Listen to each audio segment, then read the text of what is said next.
Welcome back, Hobby Maniacs. Rob Bear here today with part 2 of our Angels of Death Tips and Tactics series.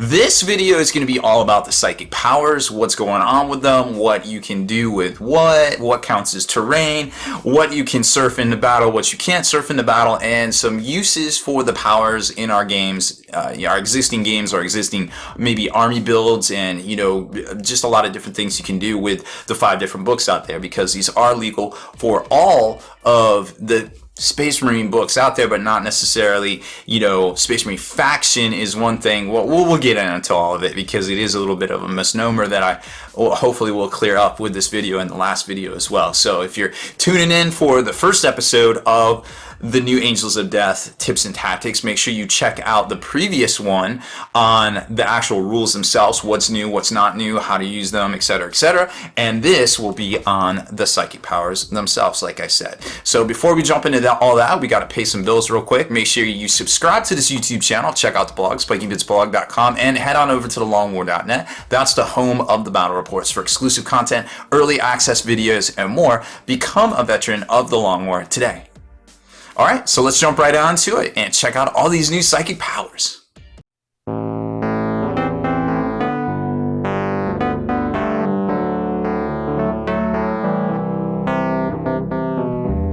Now, unless you were living in a 40K hobby hole over the past couple of weeks, you probably have heard of this book, and you've probably heard of the ridiculous psychic powers that are contained within it. There's 4 new disciplines in here with 7 powers each, of course, 6, and of course a Primaris. And they're really good. So you got 28 new powers. Everybody's trying to sort it all out. There's questions, there's confusions, but most of all, there's a lot of confusion, a lot of questions. And I think, that's fair, because even though, in my personal opinion, this book was actually written, it's probably one of the better written Codex supplements that we've seen in a very long time, just because of the way things are worded. It's like they spent a lot of time on it, but you have to remember, at the end of the day, everything in this book pertains specifically to Codex Space Marine. This is a supplement for Codex Space Marine. So as long as you kind of start with that vantage, that viewpoint where it, it has it right here at the beginning of the rules section where it breaks all that down and explains that all, and as long as you're right there kind of understanding that, I feel like there isn't going to be a whole lot of issues from that point. But there is a little bit of kind of gotchas with the psychic power stuff, most especially with the terrain section. And I'm sure if you haven't already heard a lot about that one, you will hear about it here in the future. It sounds like one of my videos just finished burning over there. So probably a hot, fresh X-Wing battle report coming on the channel here live soon as well. So we're going to start with the psychic powers, because we've already talked about the rest of the book kind of in depth in the last video, and this is technically a part 2 of the Angels of Death Tips and Tactics, but it's more tips and tactics specifically on the psychic powers themselves, because there is a lot going on with these, and there's a lot of points I want to make and a lot of things I want to talk about that may not be kind of heard out there, and a lot of people, even in my first look video unboxing of this book, or unboxing review, a lot of people were confused, I feel like, on some of these points. So I just want to make sure that we're getting as much information out there that, is correct as can be, because, like I said, it seems like 40K is becoming more and more like a college class to put your list together, to cross-reference this book with this book. I mean, sitting right here next to me, I have the main rule book. I have Stronghold Assault, and I have the psychic card set, and that's just to do this particular video. So keep that in mind. You almost have to carry around a bookstore with you just to reference stuff. And I mean, I've been buying all the EPUBs off Black Library. They're not the interactive iBooks. I don't like those. They turn sideways. They just, I don't know. They hurt my brain. But I like the EPUBs because they're kind of like a fancy PDF, so to speak, but it's searchable and it's got an index, and I dig them. So that's where I've been spending my money at there with Forge World, or with Black Library rather. So first up is the Librarius discipline here on the left, and you can kind of see, it's your standard. You get your Primaris. So if you roll for any of these, you say, hey, I'm rolling on Primaris or on Librarius. You're automatically going to get the Primaris per the main rulebook. But if you don't, you can always mix and match depending on your Psyker level and things like that. But so it's got your Primaris and then your 7. So they kind of updated Chaos we saw with the Curse of the Wolfen book. Now all of the Chaos disciplines have the full-on 6 and +1 for the Primaris. So that was neat to see. So that kind of seems to be the standard of what they're doing, right? Because obviously a D6 +1, it's just good math. Librarius. Alright, first off, so you got the Emperor's Wrath, which is Warp Charge 1. It's Strength 5, it's AP 3, it's a blast. 10 years ago, that was super good. These days, it's a good Primaris, but you're probably not going to see a whole lot of it. But then again, if you know your opponent has it, don't bunch your guys up if you don't have any invulnerables and you don't have a cover save. It's pretty much a standard kind of thing. That's basically the baseline of where, you know, effective fire is at these days. So it's kind of like, you know, if you go raiding in World of Warcraft, you know, you're basically your purples, if you don't keep raiding, your tier 1 purples are like basically blues, you know, when you come out. So it's kind of like the power creep. That's a good base power, whereas that might have been a level 6, you know, 10, 15 years ago in 3rd or 4th edition. Veil of Time, another kind of an homage type name. That is something we've seen in the past, a name for these, you know, there's only so many names out there, and they always use them and they always reuse them. And for some of the veteran players, it gets a little confusing because you're like, wait, was that what edition was that? But you know, for the newer players, I think actually they have it a little bit easier because they only have one set and one supplement set to memorize, which I kind of envy, to be quite honest. So Veil of Time is a blessing, targets the Psyker's unit. While this power is in effect, the Psyker in his unit can reroll all failed saving throws. Obviously, that's super strong. That is basically fortune for Space Marines. You know, the Eldar Psychic power where they get to reroll their saves. Great for Death Stars. Great for any squad, just in general, but it really seems like they're trying to... They give Death Star some stuff. You know, Death Star is basically a huge-ass squad that sinks majority of your points, 8 to 1,000 in an 1850 list. And if it can smash, it usually does a lot of damage. But if it can be dealt with, it usually takes the opponent out of, you know, contention for objectives and scoring and things like that. So that goes a long way as being Warp Charge 2 to be pretty badass. And, you know, it's only the level 1 power right there, the number 1 power. Fury of the Ancients is another name that's been reused. We've seen that in past Warp Charge 1. It's a beam with Strength 6, AP 4, Assault 1 pinning. Pretty average. I don't know why that is the Primaris, but it is what it is. Pinning is actually hard to get these days, along with Precision Strike, so I could kind of understand that. Psychic Fortress, Warp Charge 1. It's a blessing that targets the Psyker. While this power is in effect, all friendly units within 12 of the Psyker have the Fearless and Adamantium Will special rule. In addition, while this power is in effect, all friendly units within 12 of the Psyker have a 4-point vulnerable against wounds caused by Witchfire powers. Now, there's a couple things to think about right there. You can augment invulnerable saves, so that can theoretically stack with a lot of different stuff, most notably Sanctuary for Grey Knights, which Grey Knights also have the ability to get all of these powers in here. Now, while it says right here that any Psyker with a Space Marine faction can generate their psychic powers from these disciplines in addition to the other disciplines, it doesn't say that you can't for Blood Angels, etc., because remember, this book is for Codex Space Marines, so it's not going to say anything about Blood Angels, Dark Angels, Grey Knights, and Space Wolves. However, once you start going back and reading the advertisements for, you know, the psychic cards, for the Angels of Death, just this whole White Dwarf basically spells it out in many different places, and then the quick reference card for the psychic deck as well, it's A-okay. Like, you can do it. Like, your guys get it. No big deal, right? I should have let off with that. I apologize, but, you know, it is what it is. So I just wanted to show you that it is augmentable. So it's kind of something to keep in mind right there. Might of Heroes. Another reused name, most notably from the Blood Angel Psychic Power Tree of a few years ago. Might of Heroes is a blessing that targets the Psyker. While this power is in effect, add 2 to the Psyker's strength, toughness, initiative, and attacks. Solid power for Warp Charge 1. I think it's pretty good. There, you know, you could... Depending, I mean, obviously this was awesome on Mephiston back in the day, but, you know, depending on who you put it on now, they might not even have a low AP weapon because it's a Psyker. But then again, vice versa, it could go on somebody like Drago, and hey, Drago would love all these things, right? I feel like you would. So it really just kind of depends on who you throw it on, but don't don't sleep on this one. It's nothing to sneeze at. Psychic Scourge, Warp Charge 1. It's a malediction that targets an enemy Psyker within 24.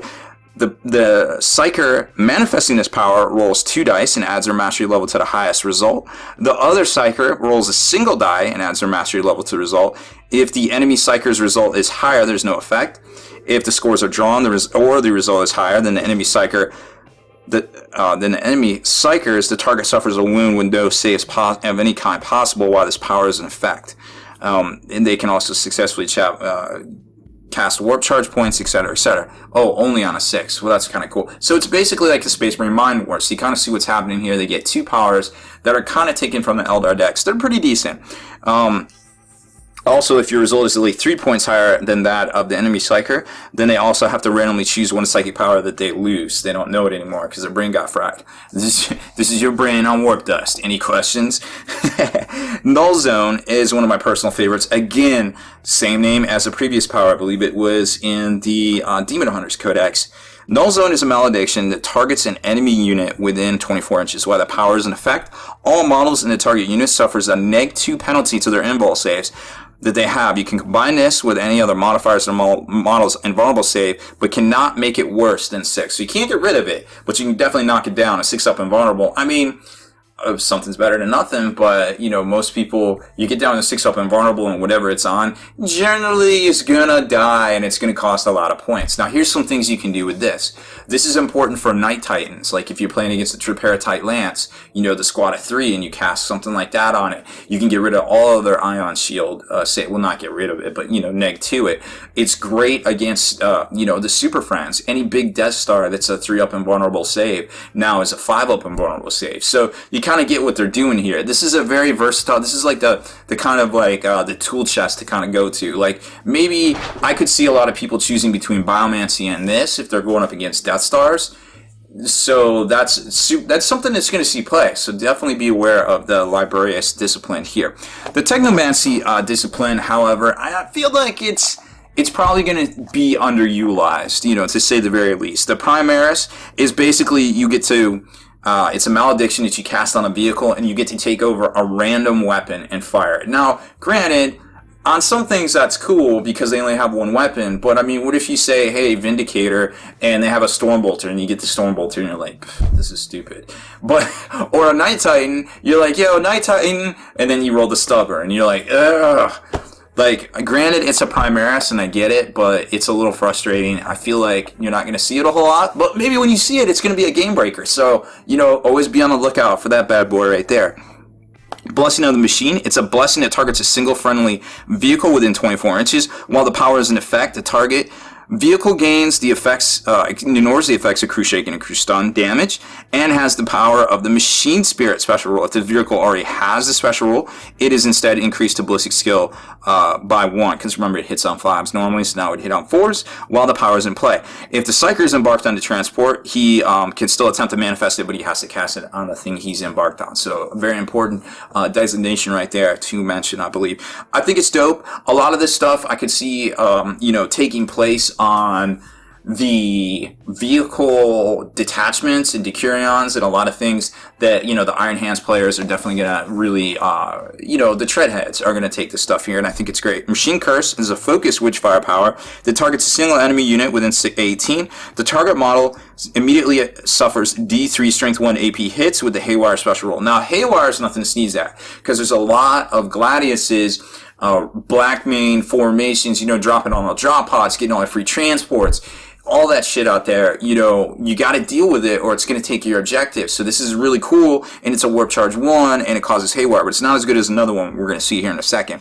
Reforge is Warp Charge 1. It's a blessing that targets a single friendly vehicle within 24. The controlling player can choose the target for the target vehicle to immediately recover a hull point lost earlier in the battle, or repair a weapon destroyed or immobilized result. So it's basically a free Tech Marine that you don't have to pass. You just have to cast it, I guess. So it's kind of the same thing. It's not the blessing of the Messiah, but it's kind of the same thing. It's wonky donkey robot magic, I guess. So it can repair a field weapon destroyed or immobilized. In addition, the target vehicle also has the It Will Not Die special rule while this power is in effect. So, you know, don't forget to roll the 5-up at the end of your turn. You might get an extra hull point back. If the Psyker's embarked into transport, he can attempt to manifest it, but he can only cast it on that transport. Pretty standard stuff there. Warp Metal Armor is a Warp Charge 2, so it's got to be good, right? Warp Metal Armor is a blessing that targets a single friendly unit within 24. If this power targets a vehicle unit, Then, while it's infected, adds 1 to armor value, front, side, and rear of models in this unit. If the power targets a non-vehicle unit, then while it's in effect, add 1 to the toughness of all models in the target unit. That's actually super helpful against War Convocation and against Mechanicus, because they have this knack to get those neg-1 rad effects against you and get you down to strength 3 on average, sometimes strength 2, and double you out.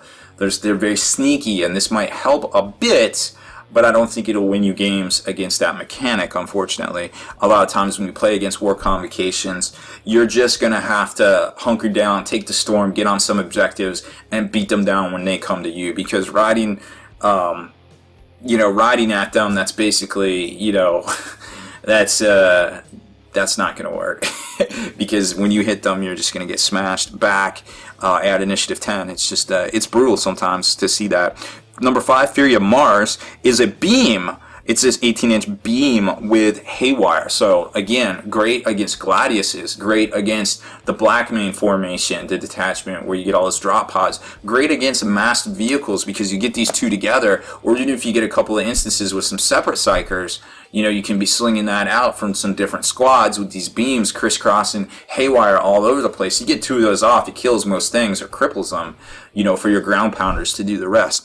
And then Machine Flans, it's a focused Witchfire, which focused Witchfire, it's a little bit different now. You used to be able to pick the target if you rolled a 5 or not to harness your warp charge. Now it's not quite that way. I think you have to have more warp charges than it requires, so you would have to have at least 3, and then you get to pick your target in the squad, and that would only really work if it's a squad and a vehicle, so keep that in mind, I suppose. Targets a single enemy unit within 18 inches. The target immediately loses D3 hull points for each hull point that vehicle loses. The Psyker inflicts D6 strength 4 hits with the rending special roll on a single enemy unit within 12 of the target vehicle. You can choose a different target for each hull point lost in this way if you wish. So I kind of dig that one there. Again, very situational. If you're going up against Gladiuses, if you're going up against a lot of vehicles, that table is going to help you. That discipline is going to help you out a lot. Now we get into the 2 that we're probably going to see the most general usage of in 40k, I imagine, coming here soon to a tabletop near you. You got the Fulmination Discipline and the Geokinesis. So let's start with Fulmination, because that's the way we read. The Primaris is Electro Surge. It's a Warp Charge 1. It's a Witchfire power that's Strength 5, AP 4, Assault 6. So it's decent. It's something cool to have. It's a shooting attack. Need to finish off a squad. Sure, why not? Hit them up. Electro Shield Warp Charge 1. It's a blessing that targets a Psyker. While the power is in effect, the Psyker has a 3-up invulnerable. Stacks quite nicely with Sanctuary, I'd like to point out there. Electro Pulse. It's a Warp Charge 1. It's a Nova power with a Valiant profile. 9-inch range, pretty standard. Strength 1, Assault 1, Haywire. And if there's anything in the game that's better than a beam weapon, well, it's probably a Nova weapon or a Nova power. So that thing radiates out 18 inches all around in every direction, and it does the Lord's work with some haywire. So you combo that with some other stuff, and you can really start getting rid of all these Decurions and Gladiuses and, EIO of mass vehicles that are out there, and they are on the tournament scene and are probably at your local store as well. So this, as you start to see, they're kind of trying to set the meta almost, or kind of balance the meta out, because it almost was like Demons and Eldar were the balancers with, a side of a Mechanicus, but now you're going to have this 4-way split with Space Marines just because of the Psychic chart. And that's, maybe we'll close with a little bit of, kind of prophesizing about how all that's going to go and the way I see you using this and the way I see things going here in the near future. Lightning Arc is a Warp Charge 2. It's a Witchfire with a following profile: Strength 4, Strength 5, AP 4, Assault D6, Lethal Discharge. And what the Lethal Discharge thing does, if this attack has been resolved against a target, roll a dice for every. It's basically like Tesla, so it radiates out to everything within 6. On a roll of 4 or more, the unit suffers D6, Strength 5, AP 4 hits that are randomly allocated. So it's a little bit better than Tesla. But again, Snapfires, and you can't quite do it, and all that. But it's pretty dope in my opinion. It's not bad for Warp Charge 2. I don't see it happening a lot, but when it does, it'd be pretty funny. Fist of Lightning is a blessing that targets the Psyker while the power is in effect. The Psyker adds 1 to both the strength and attacks. In addition, each time the Psyker hits an enemy unit in combat, they suffer 1 strength 5 AP dash hit. So it's pretty dope. For Warp Charge 1, I could see Drago casting this shit. Like, Drago needs a strength 10 sword all the time. Right now it's strength, or at least strength 8. Right now it's strength 7. Drago loves that shit. Drago's all about that. Then we got Magnetokinesis. I always want to say Magneto. I don't know what it is, but it's Magnetokinesis. I don't know why. I don't know why Magneto is pronounced the way it is, because I always say Magneto, but potato. I'm from the South. It's how I talk. It's a blessing that targets a single unit within 18 inches. Unless the target is zooming, swooping, or locked in combat, it can immediately make a move of up to 18 inches. So this is the kind of like, you move 18 inches, but you can't assault now, right? Treated as if it were the open ground. It cannot move on top of other models and impassable terrain. Like I said, it's actually really well worded, because they know how we are, stupid Americans. We like to break everything. Unit cannot charge in the same turn as it was moved using this power, and all models in the unit count as having moved in movement phase purposes of shooting weapons in the shooting phase. So it's pretty legit. I mean, it gives you a free 18 inches of movement, but why would you get this when you can get electro displacement? And that's the one. It's a blessing that targets a single non-vehicle unit within 24. Remove all models in the target unit except 1, and then you swap the position of the Psyker with that model. So you're basically taking 2 different units, and you're deploying them within 6 inches of each other in coherency. If they were in assault, they are now in assault, the new units. And furthermore, you can still assault after you do it. It's crazy. The only caveat is you cannot, unless they were in assault, you cannot come within 1 inch of an enemy model, which shouldn't be hard, as long as you're not trying to grab up a blob, which you can't because you couldn't get them all within 6 inch coherency. But you basically get to position it. So unless you're trying to go somewhere you shouldn't be, just be cognizant of that. This is a great power for Warp Charge 2. It's going to allow a whole bunch of broken stuff. You can shoot scout bikers up the side, switch spots with them, go ahead and assault on the first turn almost with, something like that. Because basically, if you don't go first, you don't make a scout move, or if you don't even make a scout move, you get to assault. So you have guys up, and then you just move 12, and now you're closer to them. You get people like Wolfen, they get to run and assault afterwards. So chances are you're going to get, without even any shenanigans, just swapping places, you're going to get some first turn assaults. And then, it gets even crazier, because you can, if you get this twice, you can double do it. Like, you can switch places with that squad and then charge off the squad that you displaced. Like those, so it can get crazy. But it's really interesting to see the wording on that. It's very specific, but I think it's fairly worded based on what we've seen in the past. Now, Geokinesis is the last psychic power. It deals more with terrain and things like that. So you've got Chasm. It's a psychic power that targets an enemy unit within 18 inches that's not locked in combat. All models in an enemy unit must immediately take a dangerous terrain test, with no armor saves allowed. If normal saves can be taken as normal. Psychic powers have no effect on swooping or zooming units. Okay, pretty standard. I think it's okay. Probably not going to see a lot of it. Earthblood is a blessing. Oh, and one thing about this over here that I want to mention: blessings only target friendly models. Okay, so you can't swap places with your enemies. Some people were saying you can swap with anything, but you can't, because you can't. They wouldn't be a legal target. A blessing is only friendlies. So you got to be very cognizant of that as well. Okay, back on track. The target immediately gains D3 wounds lost earlier in the battle. In addition, while this power is in effect, the target and all models in the unit have it will not die special rule. So that's great for Death Stars for a lot of times. It's great for just the squads in general. I mean, you could even, I don't know, it's just great. For Warp Charge 1, I think it's phenomenal, and I think you will see it. Not necessarily because people are rolling for it, but just because it's out there. Scorched Earth, it's a malediction that targets a point on the battlefield within 24 inches of the Psyker. Choose a point when the power is manifested, each unit within 6 inches. I mean, it takes a single strength 5 AP4 hit, randomized, ignore cover. It's good for getting troops off objectives. It's it's kind of mediocre, and the rest of the ways, as far as I can tell here, maybe I'm wrong, leave it in the comments. But for Warp Charge 1, I can see it happening every now and then. Landquake, I like Landquake. It's a malediction that targets all enemy units within 18. So it's basically like a faux Nova, because it's not an actual attack, right? While the powers affect the target move as though they were in difficult terrain. Furthermore, while the powers affect the targets cannot run, turbo boost, or move flat out. The psychic power has no effect on swooping or zooming units. So what this does is it locks down the dirty tricksy Eldar. The Eldar cannot flat out now, or turbo boost with their bikes. So if somebody brings on a shit ton of bikes, right? You can basically just run your guy up, and now they can't turbo boost. You get this power off if he's in a squad, or you can swap places with another thing. If you have a Death Star, and you're not going to win because he's just going to Voltron out with all his jet bikes and take all the objectives. You move this guy up on your very last turn, switch him out, cast his power. Now they can't turbo boost, and they're just sitting there, stupid Eldars, right? So that would be pretty funny. I see where this could have some uses for real, and it definitely has to do with keeping Eldar off effing objectives and keeping them from doing their shifty Eldar things.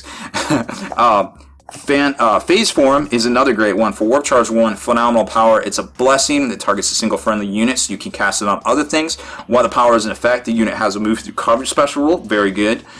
And in addition to that, all of their weapons have the ignore cover special rule. In addition, the unit does not need line of sight now in order to make attacks on enemy in the shooting phase, as long as it's in range. This is probably the most amazing Warp Charge 1 power in the history of ever.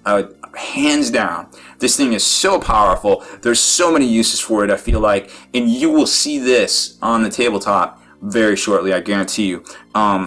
I would talk for half an hour about the things you could do with that. It's phenomenal. And every time I roll on this, I'm going to hope I get a 4 or possibly a 6. And you'll see why here in a second.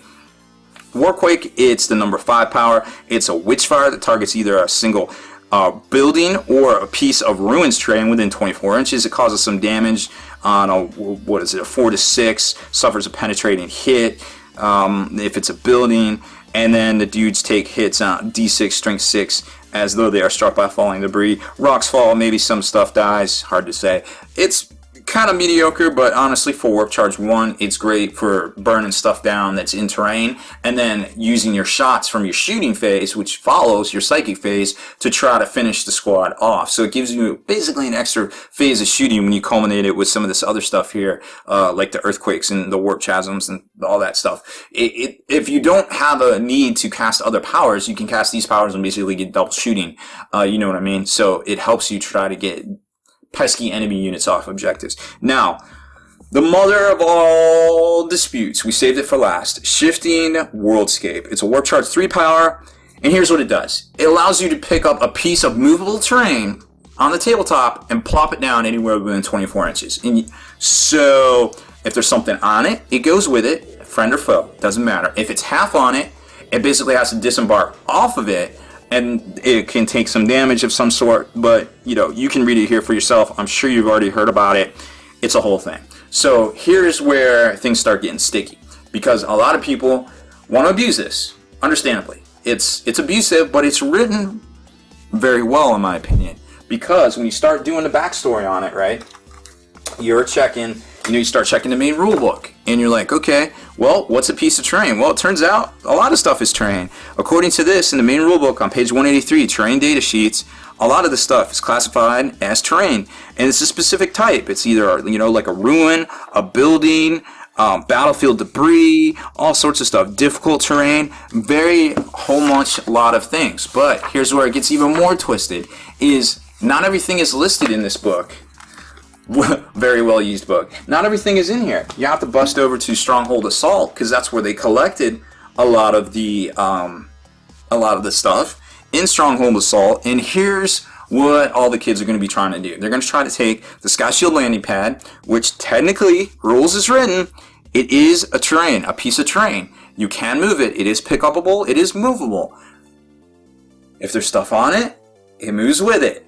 You kind of see where I'm going here? It's a piece of terrain. It's rules is written. This is a valid thing. and I'm sure you're going to see a lot of people try to basically DJ Roomba their sky shields around the table with their whole army on it, or with a couple knights on it, and they just run at stuff. And I mean, rules is written. I believe it works.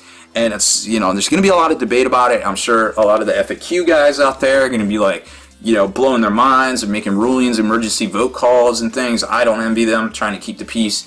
But at the end of the day, I believe in my heart of hearts that this section right here was created as a power curve, as perhaps a catalyst, or not a catalyst, a governor on a lot of what's wrong with the tournament scene out there. If you show up to a tournament with 48 Eldar jet bikes, I mean, GW appreciates it because you bought those 48 Eldar jet bikes. But when nearly 3/4 of the field at the last competitive event, Adepticon, was pretty much cookie cutter army list, with some demons in there at the top, some really good players at the top that are very nearly always at the top year after year, doing well with the stuff that they're good at, and they know how to do it. But when you have just any Tom, Dick, and Harry that can pick up an Eldar list, and just go to town with it, there's a bit of a power creep, there's a bit of a OP-ness, and in other similar games, when you see stuff like this, everybody feeling the same thing on all the top tables, demons got the nerf. We saw that in the past. In Magic, when a card or a combo rises to the top and the majority of the field is fielding that, there's a problem, and they take away the combo. They ban one of the cards or something like that. We've seen it in the past. 5 years ago, there was a big Jason Mind Sculptor thing, and they took care of it. But at the end of the day, when you go to a tournament and 16 of the top 20 lists were that was an issue for them. And we've seen it in X-Wing. We saw it with the TIE Phantom was a huge problem, and they nerfed it, they FAQ'd it, nobody plays with it anymore for the most part. So there's a lot to be said for why this book is here, and this book has a specific task and purpose, I feel like, for the game, for the meta. And I hope that the powers that be out there, obviously, you know what's good for your area, your local area and stuff like that, so don't let me tell you what to do, but just be careful trying to change rules when we are not the original creators and the developers and the writers of these rules. You don't know what's going to come after. You sure know what's come in the past. But what if next week a new book comes out and now the ruling you made, kind of invalidates everything? Then you got egg on your face, you got a bunch of feel badsies, etc., etc. And we've seen it in the past. So I just, at the end of the day, it's just toys. Let's just play with that toys and go pew pew pew pew and pow, pow, pow, pow, pow, because that's what it's all about. So just be careful. With great power comes great responsibility. And remember, I think this is the big stick coming back to bring balance to the Force. Hopefully. Or I could just be making all this shit up. Either way, thanks for listening. We'll see you next time. Spiky Bits. Make sure you stay in the trenches. Help keep our channel ad-free by becoming a supporter over on Patreon, and also scoring yourself some free miniature swag in the process. Subscribe to this YouTube channel. Check out our site, spikybits.com, for all the hot hobby tutorials, news, rumors on all your favorite hobby topics. And head on over to thelongwar.net. That's the home of the battle reports for exclusive content, early access videos, and more. Become a veteran of the Long War today.